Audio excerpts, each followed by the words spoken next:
Sandiaga Uno mengaku terpukau dengan perkembangan musisi di Makassar. Hal ini terbukti dengan suksesnya sejumlah event, termasuk Makassar Music Conference. Menteri Pariwisata dan Ekonomi Kreatif Sandiaga Uno memberikan dukungan penuh ke musisi lokal untuk bisa menembus pasar nasional.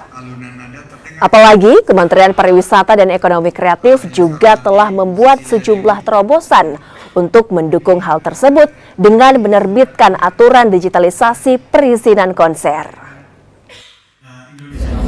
Ini kita harapkan menjawab permintaan dari lebih 4.000 event berskala nasional dan internasional yang menginginkan suatu transformasi dalam menghasilkan dampak ekonomi sekitar total 170 triliun rupiah.